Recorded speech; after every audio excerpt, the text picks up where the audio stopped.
The silence here is not empty. It has weight. It is a gray velvet that slips through my nostrils, slides down my throat, and settles in my stomach, like molten lead. They say freedom smells like rain. But here, in this room with towering ceilings and tapestries that swallow the very sound of my own footsteps, freedom smells of beeswax, old mahogany, and him. A scent of sandalwood and iron that seems to cling to my skin, no matter how hard I scrub my arms in the bath until they are raw and burning. I can still hear it. Thud. The sound of wood striking wood. The auctioneer's gavel. A dry, distant echo that fractured my existence into two halves. The before, where I was a prey cornered by misery. And the now, where I am. What, exactly? You are safe, he told me that night, while draping a wool coat over my shoulders. It was so heavy I could barely breathe. His voice was a deep river. Calm. It lacked the thick saliva and exposed teeth of the other men, the ones who bid for my neck, for my youth, for my despair. He didn't smile. He simply signed the paper, paid a sum I couldn't count in 3 lifetimes, and extended his hand. A cold hand, clean. No ring. You're free. His words floated through the leather seats of the immense car as we left the waterfront warehouses behind. But the rumble of the engine sounded like a starving stomach, and the way his knuckles turned white around the steering wheel made me think of ropes, of knots that tighten the more the prey struggles in the dark. Now, I look out my bedroom window. Or is it his room? The bars are not on the glass. They are woven into the perfect symmetry of the gardens, in the trees, pruned with surgical precision, whose branches look like twisted fingers, begging for something the gray sky refuses to give. The door is unlocked. I tested it last night, in the dead of night, when the living room clock chimed 3 times, 3 metallic strikes that resonated in my chest like a failing heartbeat. I turned the bronze knob. It yielded. The hallway was dark, an infinite tunnel of scarlet carpets that seemed to swallow the moonlight. I took 2 steps out. I felt the cold wind coming from the entrance hall. Freedom was only 50 paces away. But why did my legs feel so heavy? Why did the air vanish from my lungs, as if an invisible hand were squeezing my throat, whispering that the forest outside was a hungry labyrinth, and that only his arms, that cage of sandalwood and velvet, could keep me whole? I went back to bed. I cried until dawn, but I don't know if I cried out of fear of him or fear of myself. Dinner's always served at 8. The table is far too long for 2 people. He sits at the head. I sit at his right. The space between us is an abyss, filled only by the clinking of silver cutlery against white porcelain. He cuts his meat with a disturbing delicacy. No noise, no sudden movements. You haven't touched your soup, he says. His voice carries no anger. It is a dense, almost palpable melancholy. I'm not very hungry, I whisper. My voice sounds strange, thin, like the glass of a light bulb about to shatter. He sets his cutlery down. His eyes, a color I can never quite lock into my memory, shifting between stormy gray and dead leaves, find mine. He reaches his hand across the table. He doesn't touch me, but the proximity of his fingers makes the hairs on my arms stand up. It is a magnetic heat, a gravity pulling me into the depths of his private ocean. I bought the books you mentioned when you were at the market, he says, the last word leaving his lips like a guarded breath. They are in the library. You are free to read them. You're free to walk the house. I only want you to recover. Recover from what? I ask, and the audacity of my question seems to freeze the very air around us. He tilts his head slightly. A smile that doesn't reach his eyes traces his thin lips. From the world outside. It was cruel to you. I rescued you so you could remember who you are. I look down at my plate. The reflection in the silver spoon hands me back a distorted face. My eyes look larger, my mouth a blurred line. I try to remember my mother's name. I try to remember the color of my old front door. Nothing comes. Only the sound of the gavel. Thud. He knows.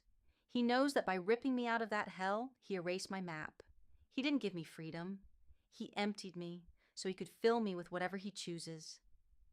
Later, in the silence of my room, I lie on the perfectly made bed. The Egyptian linen sheets are cold, like shrouds. I close my eyes, and I can feel his presence in the hallway. He doesn't pace. He just stands there on the other side of the wood. I can hear his breath, slow, measured, perfectly synchronized with the beating of my own heart. We are connected by an invisible thread that he bought with gold. And the deepest horror, the horror that makes me bite my pillow to keep from screaming in the dark, is the subtle, venomous realization that if he were to leave and grant me true solitude, I would crawl after him just to beg for my chains. The sun does not rise in this house. It simply bleaches the darkness away. In the morning, the mist crawls from the gardens and licks the window panes, leaving a trail of moisture that drips like slow, heavy tears. I wake up with the sensation of dirt under my fingernails, though my hands are clean, perfectly pale against the untouched sheet on the left side of the bed. I don't move. I lie still, counting the cracks of light on the ceiling, waiting for the first sign that the gears of the day have begun to turn. The silence is broken by a soft sound. The friction of leather soles against the hardwood of the hallway. 3 light knocks on the door. 2 short, 1 long. His rhythm. Come in. My voice comes out raspy, an echo of dust. The door opens and Alaric steps inside holding a tray. The aroma of fresh coffee and warm toast should be comforting. But the steam rising from the cup seems to warp the air around his face, making his features cloudy. Abstract. He wears a dark suit, immaculate, as if he had been sculpted into it that very morning. You slept poorly, he says, placing the tray across my lap. It isn't a question. It is a statement he extracts from the shadow bruised under my eyes, or perhaps from a deeper knowledge, a map of my mind that he consults while I sleep. I had nightmares, I reply, fixing my gaze on the perfect line of his jaw. I was in the forest. Someone was digging. Alaric sits on the edge of the bed. The mattress sinks under his weight, and the gravity of his body pulls me a few millimeters toward him. He reaches out, and with the tip of his cold fingers, brushes a stray lock of hair from my forehead. The touch sends an icy shock down my spine, a jolt of adrenaline that my body confuses with electricity, with life.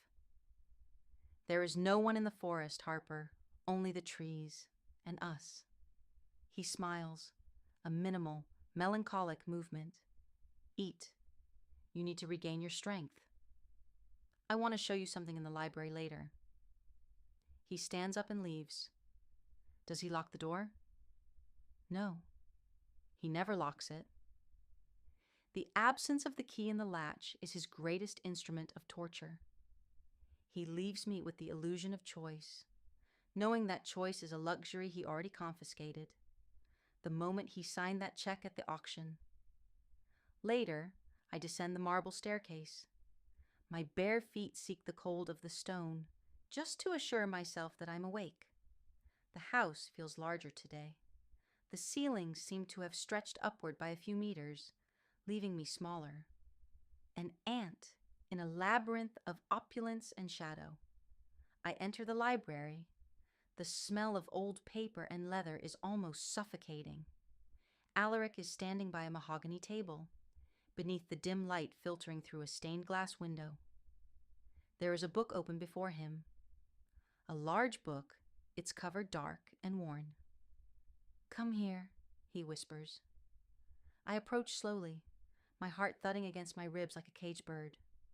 I look down at the open page. There is no text. There are only drawings, charcoal sketches of a woman. My stomach twists. The woman in the drawings is me. But the details. The clothes I wear in the sketches are clothes I have never owned. High-collared dresses, intricate lace from a bygone era.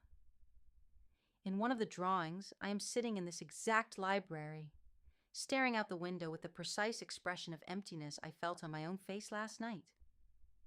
The paper is yellowed, weathered by time, with stains that look decades old. "What is this?" My voice fails, swallowed by the immensity of the room. "Your history," he answers. His eyes are locked onto my reaction, capturing every tremor of my lips, every dilation of my pupils. "I told you I rescued you, so you would remember who you are. You have always been here, Harper. You only needed to come home." No, I take a step back, but my spine hits a bookshelf, trapping me. "This is impossible. I was never here before the auction. I lived in the city. I had a life." Alaric approaches. He doesn't rush. He moves with the absolute certainty of a predator who knows the trap has already sprung. He stops inches from me. I can feel the heat radiating from his chest. The scent of sandalwood that I now realize is woven into my own clothes, into my own flesh. "Memory is a fragile creature, my dear," he whispers. He raises his hand to touch my face, his fingers tracing my jawline with a tenderness that terrifies me more than any threat. Trauma makes the mind construct lies to protect itself. You invented the city. You invented the misery. You invented the auction. You needed a justification for the fact that you left me. His words sink into my brain like tiny needles of ice. My mind fights back. I remember the cold of the pier. I remember the smell of salt and diesel fuel. I remember the sound of the gavel. Thud. But as I look at those ancient drawings, the image of the auction begins to blur, losing its color like a photograph left too long in the sun. Did I imagine it all? Was the horror of the auction merely the fever dream of a fragmented mind? I look at Alaric, the man who bought me, the man who says he loves me, the man who, right now, seems to be the only solid thing in a universe of mist and doubt. An absurd, violent, sick desire surges in my chest, the urge to lean into him, to close my eyes and accept his version of reality. If I believe him, the agony of doubt vanishes. If I surrender to his narrative, I am no longer lost.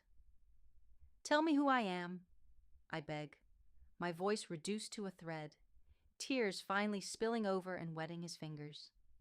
Alaric smiles, and for the first time, there's a gleam of hungry triumph in his gray eyes. "You are mine, Harper. You have always been mine." He steps back, leaving me leaning against the bookshelf, trembling and hollow. The moment he leaves the library, I rush to the table and pull the book closer. I need proof. I need to touch the paper. I rub my fingers over the charcoal sketch of the woman in the library. The dark dust comes off on my skin. It is black, and it is real. But as I flip the page in a panic, the sharp edge of the paper cuts the tip of my finger. A drop of blood wells up, red and vivid, staining the drawing. And that is when I see it. In the bottom corner of the page, something Alaric failed to notice. A date, written in fresh ink. That still smells of solvent. Yesterday's date. Reality snaps back into place inside my head. The drawings are new. He made them. He artificially aged the paper. He is rewriting my past. The fear returns, pure and sharp like crushed glass. He is molding my sanity with his bare hands. But as I look toward the open door, toward the freedom that lies only yards away, I realize the deepest horror of all. I still don't want to leave. The truth is a blade he keeps hidden beneath the velvet. I stare at my index finger. The tiny slit in the skin has stopped bleeding, but the dark smudge on the pad of my finger, the mixture of fresh charcoal and my own crimson, refuses to wash away. I am a blank canvas he paints at night, while the shadows of the house stretch and drape over the furniture like funeral shrouds. The clock in the hall strikes 4 in the afternoon. 4 heavy, resonant chimes that cause the crystals of the chandelier above me to vibrate with an almost imperceptible hum. A warning. Time in this house does not move forward. It flows in circles, tightening around my neck like a silk cord. I didn't confront Alaric. How could I? To confront him, I would need to be certain that my own eyes aren't deceiving me. If I show him the fresh ink, he will smile with that devastating patience and tell me the humidity of the library preserved the oil in the charcoal. He will rename things until blue looks like red, until my own memory of the pier becomes nothing but the delusion of a fevered mind. He holds that power. His voice is a chisel that alters the architecture of my reality. At night, the air grows thicker, almost solid. Alaric meets me at the top of the stairs. He holds a lit brass lantern, even though the wall sconces are working perfectly. The flame dances behind the glass, projecting his giant, distorted shadow against the plaster ceiling, making him look like a creature with wings spread wide, ready to swallow me whole. "You look pale, Harper," he says, extending his left arm toward me. "The confinement is doing you harm. Come, let us walk the gardens. The night is clear." I hesitate. I look at his hand. His knuckles are white, a restrained tension that contradicts the gentle cadence of his voice. I place my fingers upon his sleeve. The heat radiating from him is almost suffocating. A bonfire in the dead of a private winter. We descend. The back door opens with a long creak, a metallic wail that awakens the crows in the nearby trees. The outside air hits my face like a freezing slap. The mist is so high it swallows my knees. Walking through the garden feels like swimming in a sea of gray milk. I cannot see the ground. I cannot see the flowers. I only see the black branches of the willows, reaching out of the fog like the arms of drowning souls. "It is beautiful, isn't it?" Alaric whispers, his voice coming from somewhere just above my ear. He isn't looking at the garden. He's looking at me. The reflection of the lantern flame in his eyes turns them into 2 ancient gold coins. Here, the world cannot touch us. No one can judge what we are. No one can covet you. "Who would try to covet me, Alaric?" The question escapes my lips before I can stop it, a sudden burst of courage that burns my throat. "I was sold at the pier. Do you remember the price?" He stops walking. The pressure of his fingers on my arm tightens. It doesn't quite hurt, but it is enough to remind me that my flesh belongs to his investment. The lantern sways, and the shadows of the trees around us begin to spin, a frantic dance of dark silhouettes closing the circle. "You persist in this degrading fantasy," he says, and for the first time, there's a streak of sharp steel in his voice. "The auction was a nightmare you created to justify your own abandonment. You felt so insignificant to the rest of the world that you had to invent a scenario where men fought for the right to possess you. But the truth, Harper, the truth is that I found you starving by the side of the road. I brought you to my castle. I made you a queen, and you repay me with distrust?" I look at him, my chest rising and falling sharply. The mist seems to be rising, climbing up to my chest, stealing my oxygen. My mind splits in two. One part of me, the part that found the fresh date in the book, screams that he's a monster. A master puppeteer breaking my legs so I'm forced to rely on him to walk. But the other part, the part that remembers the cold, the chronic hunger, and the predatory eyes of the men in that bleak warehouse, that part feels a sick gratitude. A spark of passion ignites in the middle of the panic. He chose me. He spent his fortune, or his lie, on me. I didn't mean to, I begin, but he silences me, placing his thumb over my lips. The touch is warm. The scent of sandalwood invades my senses, erasing the smell of the damp earth. Shh, he murmurs, bringing his face so close to mine that our foreheads almost touch. His breath is the only warmth in this desert of ice. I forgive you. I always forgive you. Because I know that deep down, you know there is no outside to return to. If you cross those gates, Harper, you will simply cease to exist. You are only real. Because I look at you. The boundary between fear and desire collapses within me. I want to push him away and sprint into the darkness of the forest. But at the exact same time, my fingers dig into the fabric of his suit, pulling him closer. I'm terrified that he will step back, terrified that he will blow out the lantern and leave me alone in this mist, where I no longer know where my own arms begin and the darkness ends. We return to the house in silence. When I enter my room, I notice something has changed. The mirror on the vanity, which was once pristine, has been covered with a white sheet. I approach slowly, my heart hammering in my ears. Thud, thud. I pull the fabric down. The mirror is not there. Someone has ripped it from its wooden frame. In place of the glass that should return my reflection, there is only the bare, dark brick wall of the house. And, written on the plaster with the very same black charcoal from the drawings, is a single word that makes my knees buckle. Say V-E-M-E. The handwriting is shaky, desperate. I touch the bricks. The charcoal rubs off on my fingers.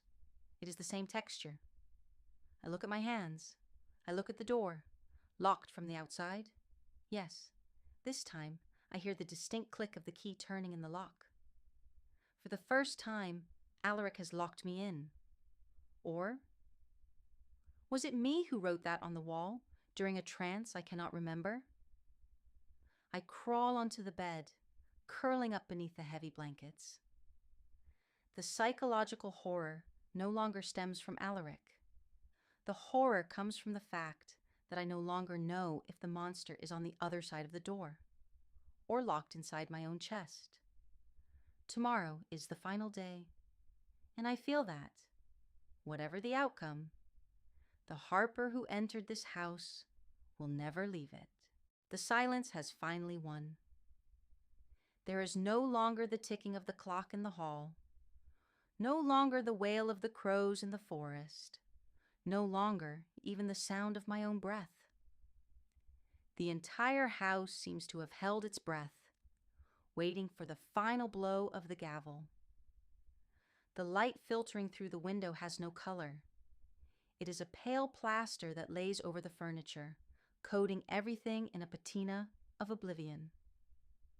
I run my fingers over the brick wall where the words, "Save me," were written. The charcoal is still there, but the letters seem to have shifted during the night, blurring into nothing but black scars on the plaster. I no longer know if it was I who wrote them. I no longer know if the person who begged for salvation still inhabits this body. The click of the lock shatters the emptiness, a sharp, surgical sound. The door opens, and Alaric steps in. He carries no tray today. He brings only himself, immense and flawless, wearing the same dark suit that seems to have never known a crease or a stain of blood. But his eyes, His gray eyes are different. There is a stillness in them that terrifies me more than any rage. It is the stillness of the sea, after the ship has already sunk. "It is the day of our anniversary, Harper," he says, his voice drifting through the room like a warm fog. "Anniversary of what?" I ask, rising from the bed. My legs feel weightless, as if I were made of smoke. "Of the day you finally stopped fighting." He takes a step toward me. He holds something in his right hand, a small object of silver metal, a key. The key I spent nights searching for. The key that opens the great iron gate, separating the gardens from the forest. The key to the outside. He places it on the vanity, exactly where the mirror used to be. The front door is wide open, Harper. The iron gate as well. If you walk straight through the trees, in 20 minutes, you will find the road. There is a town a few miles away. You can go back to your pier. You can go back to the men who looked at you as if you were meat for the slaughterhouse. You are free." I stare at the key. The metal gleams under the pale light, a sharp promise of reality. I smell the salt of the sea invade my mind for a brief second. The noise of the cranes, the cold moisture of the pier. Freedom is right there, 20 minutes away. I can reclaim my name. I can reclaim my past. I take a step toward the key. My hand trembles as I extend my fingers to touch it. Alaric doesn't move. He doesn't try to stop me. He simply watches me with a devastating tenderness, his arms relaxed at his sides. "Go, my dear," he whispers, and there's a note of genuine sorrow in his voice. "But remember, who will remember you when you cross that threshold? Who will know the color of your eyes? Who will write your history on pages of parchment so that you endure forever? Out there, you are merely a number in the crowd. Here you are the center of my universe. I created you in my mind before the gavel even struck. If you leave, the Harper I love ceases to exist, and you will be nothing but a ghost, searching for a body." My hand freezes millimeters away from the cold metal of the key. The psychological horror reaches its absolute climax, not in the violence of the prison, but in the perfection of the captivity. His manipulation was so deep, so surgical, that he requires no locks. He broke my identity until the only version of myself that makes any sense is the version he drew in his charcoal book. I am afraid of the forest. I am afraid of the road. I am afraid of a world where he's not watching me, because his surveillance has become my only anchor to reality. I look at Alaric. Passion and terror fuse into a single suffocating emotion, a gravity crushing my chest. I hate him for what he did to my mind, but I love him for being the only one who claimed me in the darkness of the world. I draw my hand back. I do not take the key. With slow steps, I approach him. My fingers seek the knuckles of his cold hand. I press myself against his chest, feeling the scent of sandalwood and iron envelop me like a final shroud. I close my eyes, allowing his darkness to completely eclipse the rest of my light.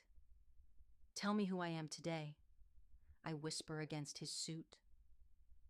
Alaric wraps his arms around me, pulling me in with a force that almost steals my breath, a claustrophobic, eternal embrace. "You are my masterpiece, Harper, and masterpieces. Never leave the museum." The screen fades to black. The sound of the gavel strikes one last time inside my mind.